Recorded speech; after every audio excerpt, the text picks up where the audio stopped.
onisciente, quando se fala, esse é um termo teológico até, também. Quando se fala em onisciência, se fala de um conhecimento tamanho e infalível. Então, isso é impossível para o homem. Então, uma das grandes críticas da filosofia analítica é que esse filósofo tinha que ter uma mente onisciente e uma mente infalível, um conhecimento além da capacidade humana para dizer assim, olha, o bom para a humanidade é seguir por esse caminho. Então, há sugestões, é diferente, mas não uma imposição pela questão da subjetividade, digamos assim, que é importante analisar esse fato. Então, Glasser, no livro de Introdução à Filosofia, ele diz assim: a análise crítica dos conceitos fundamentais da pesquisa humana, a discussão normativa de como o pensamento e a ação humana devem funcionar e a descrição da natureza da realidade. Então ele diz assim, a filosofia é importante para auxiliar os pensadores, por que não dizer também o teólogo, com as suas respostas, seus questionamentos, tanto analíticos quanto especulativos. Então, por isso que as duas formas, tanto de forma analítica como de forma especulativa, elas são importantes porque elas vão trazer elementos que são importantes para o pensador, o filósofo. Se por um lado a filosofia é um desafio para o cristão se tratando de filosofia da religião, por outro lado, ela será uma contribuição para o crescimento intelectual, moral e para a própria maturidade dessa fé. O cristão deve estar preparado para aprofundar em seus conceitos e seus questionamentos.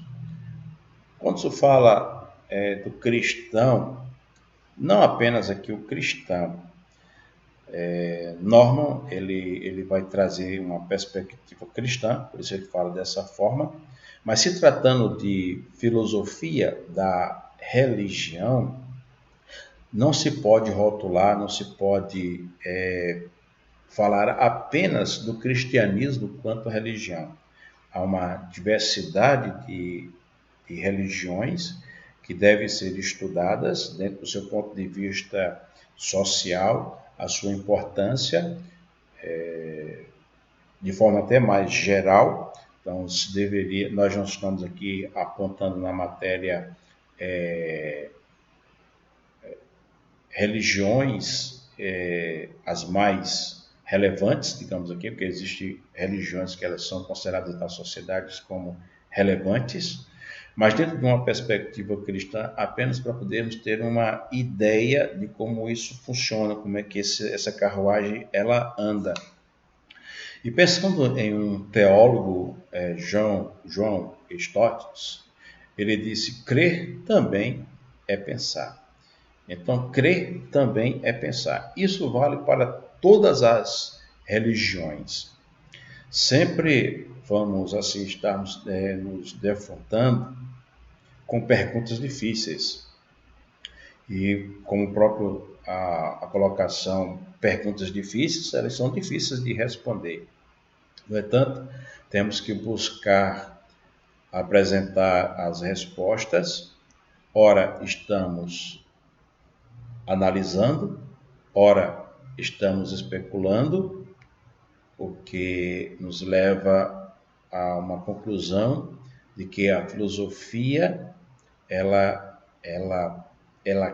acaba sendo importante tanto para o cientista, para o teólogo, que poderão paralelamente se adequar à vida. Então, a filosofia medieval, nós vamos ter pensadores dentro de escola a patrística e a escolástica. Filosofia patrística, ela toma o seu início entre o século I até o sétimo século. E a filosofia, ela desenvolvida nessa época, teve como objetivo de consolidar o papel da igreja. Então, a patrística, ela teve seu início lá no século I, foi até o século VII, e o grande objetivo dessa escola, dessa filosofia, ela tinha o papel de propagar os ideais do cristianismo, quando falo o surgimento. Então, por isso que não estou falando de religiões expressivas da sociedade, mas quando se fala da filosofia medieval, nós vamos estar falando desse período e qual o propósito que ela surge. Por isso estou apresentando sobre o cristianismo, não por afinidade, como teólogo cristão que sou, mas porque a filosofia, no seu início, ela tinha essa fundamentação. Já a filosofia da escolástica, ela vai do nono século ao 15º. E nesse período ocorre uma retomada de muitos princípios filosóficos gregos. Então, se volta a uma base dos pensamentos da Grécia, dos gregos.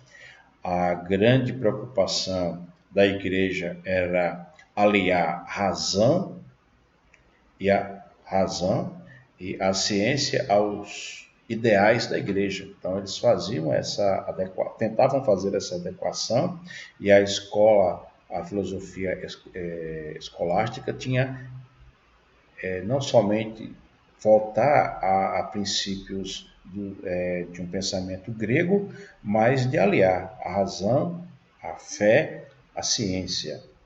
Então, essa era a preocupação. Mas aqui havia o cristianismo aqui, ele era rotulado, ele era bem voltado ao catolicismo romano. Nesse contexto surge a teologia, que foi uma ciência que ela busca explicar racionalmente a existência de Deus. Então, a teologia, ela nasce justamente nesse período da filosofia escolástica, e aí ela busca essa representação do homem, a razão e fé, e aí surge a teologia. Vamos ver nesse momento um vídeo sucinto do que na verdade significa esse período da filosofia medieval. Agora que a gente já viu os filósofos da era clássica, né, os filósofos da Idade Antiga, agora vamos passar para a Idade Média e, consequentemente, ver a filosofia medieval. Durante a Idade Média, não houve muito desenvolvimento científico ou do pensamento filosófico. Por essa razão, esse longo período, aí, mais de 1000 anos, né, na história, ele não foi marcado com muitos nomes na filosofia, especialmente na filosofia do direito. Mas 2 nomes devem ser aqui lembrados como sendo os expoentes deste período, que são São Tomás de Aquino e Santo Agostinho. Vamos começar pelo Santo Agostinho. O Santo Agostinho, ele viveu entre 354 e 430 depois de Cristo. Ele foi fortemente influenciado por Platão em sua teoria dualista, né? Aquela divisão entre o mundo das ideias e o mundo dos sentidos, o mundo ideal e o mundo sensorial. Ele também transformou a teoria platônica de forma que a religião explicasse a teoria dual. O mundo ideal seria o mundo de Deus, enquanto que o mundo das coisas seria... e o mundo das coisas, o mundo dos sentidos, né, seria o mundo dos homens. O mundo de Deus, o mundo dos homens. O mundo ideal, o mundo sensorial. As ideias, no mundo das ideias, seriam os pensamentos da mente divina, ou seja, ele transfere as ideias de como sendo algo impessoal, como era para Platão, para o intelecto divino, o intelecto de Deus. Então, essa diferençazinha entre a teoria de Platão e a teoria de Santo Agostinho. Já São Tomás de Aquino, ele viveu entre 1225 e 1274, né, o século XIII, momento em que ele traz uma visão aristotélica, ele não é platônico que nem o Santo Agostinho, ele é mais aristotélico. Ele traz a razão como sendo um instrumento para entender Deus e a religião. Seu objeto de investigação era Deus, então ele buscava reconciliar a religião com a ciência. Por isso que ele também é chamado filósofo, senão ele seria apenas um teólogo, né? Ele distingue o direito em lei eterna, lex eterna, e abaixo da lei eterna, a lei natural, a lei naturalis, que reflete a lei eterna através da natureza. A lei divina, a lei de lex divina, que é refletida pelas escrituras sagradas, e a lei humana. Então a gente tem a lei eterna, a lei natural, a lei divina e a lei humana, tá? Tomás de Aquino, ele teve um papel muito importante na teoria justnaturalista, do direito natural. Para ele, apenas com o direito natural, com a lei natural, é possível que a gente chegasse às regras morais, mesmo sem ter acesso à lei divina, né, aos escritos sagrados. E como que a gente conseguia, então, seguir as regras morais cristãs se a gente não tivesse acesso à Bíblia ou aos escritos sagrados? Aí o Tomás de Aquino acreditava que a gente tinha, quando a gente nascia, todas as ferramentas e instintos necessários para entender Deus através da nossa razão. Por exemplo, olha só que interessante. Eu tenho um instinto de sobrevivência. Logo, eu sei que a minha vida é valiosa. Da mesma forma que eu percebo que a minha vida é valiosa, eu percebo que a vida dos outros é valiosa também. Assim, eu não devo matar os outros. Por consequência, não matar seria uma lei natural. Veja que a gente conseguiu chegar à lei natural através da razão, né, raciocinando. Dessa forma, então, ele utiliza a razão para conhecer o que é bom para nós. E dentro do que ele diz o que é bom para nós, ele elencou alguns bens básicos que a gente pode, com o uso da razão, descobrir serem importantes para nós. E aí está na sua tela. Aí no primeiro item, vida, eu já falei para vocês como seria o raciocínio. Ele faz o mesmo raciocínio para reprodução, educação e conhecimento, buscar a Deus, viver em sociedade e evitar a ignorância. Com isso, eu dou um breve panorama sobre esses dois autores, que são os autores da Idade Medieval. Vamos partir agora para a Idade Moderna. Tudo bem? Um forte abraço e até mais. Então nós podemos ver a importância que foi a filosofia medieval. Agora nós vamos ver sobre as disciplinas da filosofia. A ética. A ética é uma matéria puramente, ela é teórica, e o filósofo da ocasião significa moral.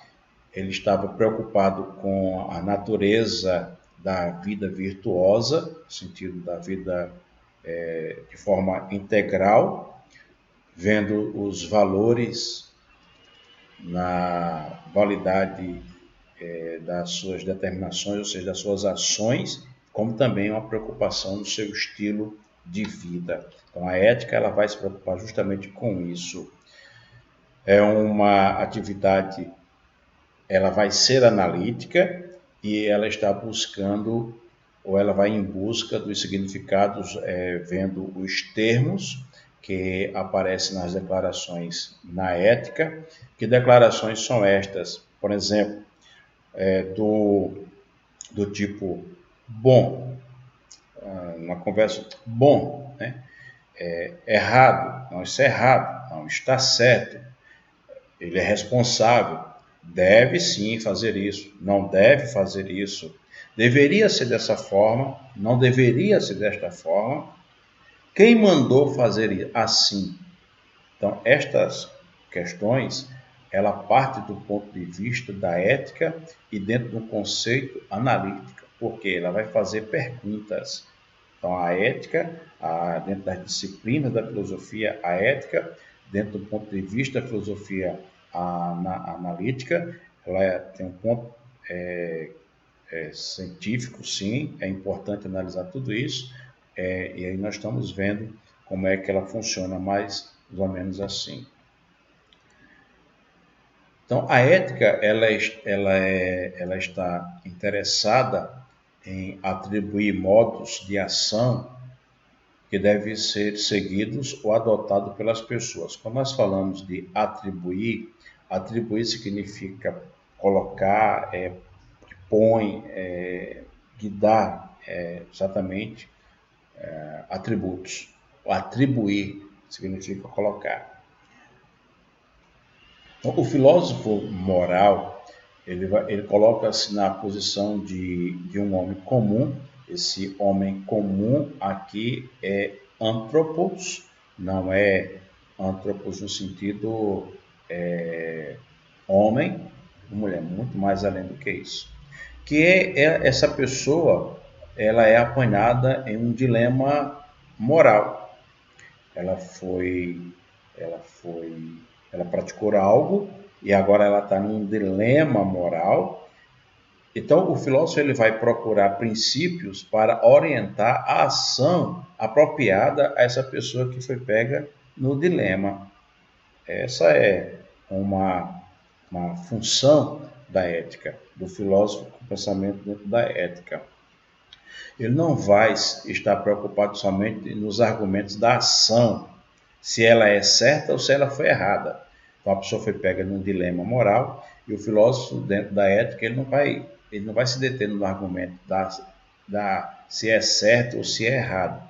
A preocupação dele vai estar exatamente no princípio que justifica a ação.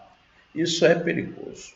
Isso é perigoso porque será que a minha ação, o meu dilema, o meu erro vai ser justificado pela ação? Então, ele vai analisar essa questão. Quando nós falamos de anthropos, a palavra anthropos ela vem do grego e ela significa ser humano. E tem um sentido muito mais amplo do que homem, que como oposto da mulher, nesse sentido. Quando nós vamos falar se os princípios justificam a ação, nós, quando estudamos, vamos ver que, por exemplo, há tribos que quando nasce um bebê que se percebe logo que ele tem um problema no seu físico, ele por julgamento, eles não serão capazes de lutar como guerreiro. E algumas tribos eles chegavam a executar o bebê por julgarem assim, então, que ele não seria capaz de se tornar um guerreiro. Então, a ação aqui o dilema dentro dessa sociedade, posso dizer, é que aquele bebê que nasceu com defeito, com um problema físico, ele não será um guerreiro capaz de defender ele mesmo e seu próprio povo. Então seria julgado ali como uma maldição e aquele bebê seria executado, não teria sua sobrevivência. E aí essa ação de eliminar esse bebê na tribo que se julga incapaz de se tornar um guerreiro, essa ação ela é justificável, aceita, porque de fato ele não se tornaria um guerreiro. Está se pensando no guerreiro e não na vida da pessoa ali como indivíduo, da importância para a sua família, a dor. Então eles já são, a tribo já é estabilizado esse conceito.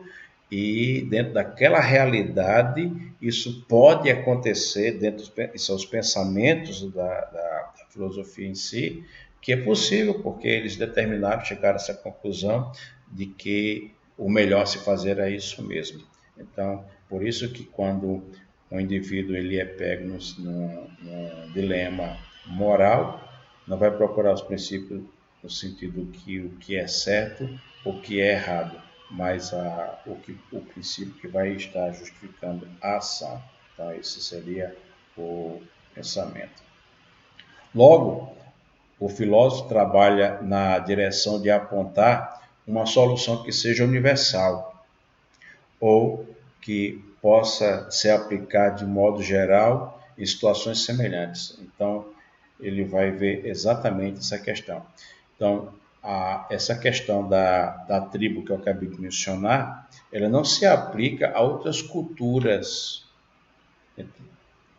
Então, qualquer pessoa que nascesse com um problema físico, ela não seria capaz de lutar por sua vida. Então, essa premissa ela não é verdadeira, ela não é real, ela não é aplicável a outras culturas e o filósofo ele vai usar justamente esse argumento. Como é que eu posso usar essa ação como verdade ela não pode ser aplicada a outras culturas. E aí entra uma questão que eu já tinha falado antes da subjetividade, mas existe uma outra questão importante aí, que é o relativismo moral ou ético. O argumento que os princípios de ação universal ou absolutos são impossíveis, porque dependerá da situação e da cultura de cada indivíduo. Então, quando se fala da questão do relativismo, essa questão do relativismo passa a ser, dentro da filosofia, também um grande problema. Então, deve-se analisar aquilo que é relativo. Então, nós costumamos muito ver isso. Então, o relativismo e a filosofia, o relativismo é uma postura de interpretação da realidade que surge, tudo deve ser encarado segundo o conceito da relatividade.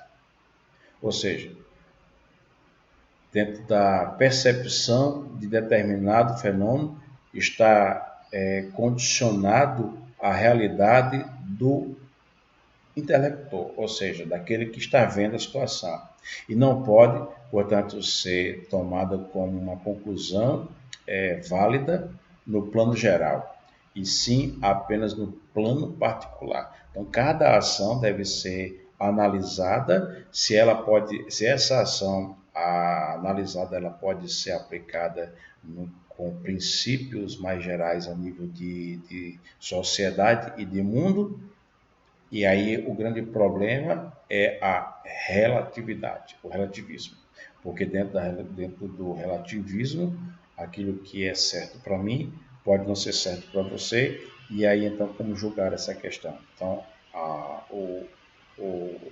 relatividade acaba sendo também um problema. E o que fazer então? Uma conclusão válida no plano geral.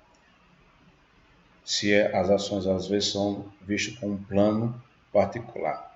Um dos problemas mais sérios que podemos encontrar dentro dessa visão é estudar certas disciplinas filosóficas, como a ética e a ética política, por exemplo, como ela vai analisar todas essas questões da sociedade, como ela procede, e ela está passando por diversas mudanças, o mundo da Idade Média, da modernidade, da pós-modernidade, da hipermodernidade, ela tem sofrido alterações e muito rapidamente, principalmente com essa era da digitalização, da informação muito rápida. O que acontece no Japão agora se sabe de imediato, na China, enfim. Então nós temos assim muita complicação com relação a essa questão. Uma outra filosofia a ser estudada é a filosofia social e política.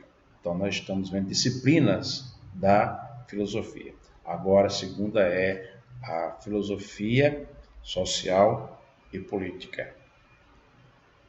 A filosofia social e política, na filosofia ética, o filósofo se preocupa com as ações isoladas dos indivíduos. Já com relação à filosofia social e política, o filósofo ele vai se preocupar com as ações dos grupos ou da sociedade, ou das sociedades. As reflexões filosóficas, elas vão ser acerca não apenas de um indivíduo, mas de um grupo, da sociedade, e ela vai se dividir em duas classes. A que procura examinar por que a sociedade é a primeiro gancho, e como se apresenta. Então, primeiro, como a sociedade é, e segundo, como a sociedade se apresenta. Por que a guerra? Por que o crime? Por que as pessoas pobres existe. A questão aqui ela é complexa. Por que ela é complexa? Para entender questões, teríamos que fazermos uma pesquisa mais profunda, porque inclusive existe a nível superior o curso de Filosofia Social e Política. Então, ela é muito ampla. Então, teríamos que vermos, por exemplo, a organização política dos antigos gregos e romanos, para entender mais ou menos como isso funciona.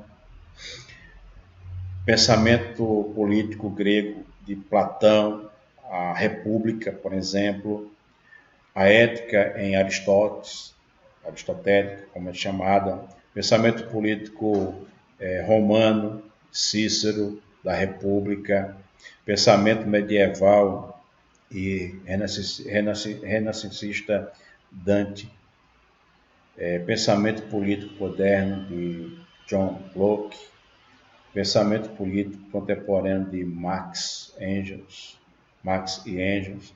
Então veja que para entender como essa questão ela funciona, como a sociedade ela é, como ela se apresenta, teria que ver muitos outros contextos para poder chegar a uma conclusão. Dentro desse ponto de vista, a segunda classe de reflexão filosófica sonda os alvos da sociedade e o papel que o Estado deve desempenhar para alcançar estes alvos. Então, é o papel dessa filosofia social política analisar qual o desempenho que o governo ele deve agir no suprimento das necessidades dos indivíduos. Nós estamos contemplando muito de perto essa questão, né, de como ela tem funcionado. E me leva ao considerado pai da sociologia moderna, Emile Durkheim, Sociedade como Organismo Biológico. Então, existe essa obra de Durkheim, a Sociedade como Organismo Biológico. Então, para Durkheim, a sociedade ela tem que funcionar como um organismo biológico. Então, como um órgão humano, por exemplo, esse organismo biológico, você faz referência a um organismo ou como um órgão humano. Se funciona mal, entra em colapso. Quando não, pegando um exemplo aqui da filosofia, da fisioterapia respiratória, quando não se tem um funcionamento pulmonar correto, ele entra em colapso, esse colapso colabora, quando ele cola no outro, as paredes do corpo, e aí não vai funcionar bem. Então, se um órgão ele não funciona bem, ele vai entrar em colapso e vai gerar uma cadeia de muitas outras complicações. E Durkheim estava falando justamente desse aspecto. Ela é um organismo vivo, a sociedade, daí a ideia de funcionalismo, por isso não é apenas uma célula, e sim se deve observar todo como um órgão. Então, o fato social apresentado por Durkheim, o fato social independe do indivíduo. Ele é introduzido pela sociedade enquanto há uma desordem na sociedade. Então, acontece o quê? Acontece um mal maior entre todas as pessoas. Nesse momento de pandemia, quando se fala em isolamento, ou se sair tem que tomar os cuidados, as autoridades elas estão orientando que se saia de máscara e às vezes entramos em um supermercado e as pessoas, porque tem que entrar, tem que apresentar logo na entrada que está usando máscara. E dentro do ambiente, algumas pessoas elas não suportam, porque é difícil mesmo usar máscara constante, elas baixam. Então, se um indivíduo ele não cumpre as regras da sociedade, ela vai comprometer um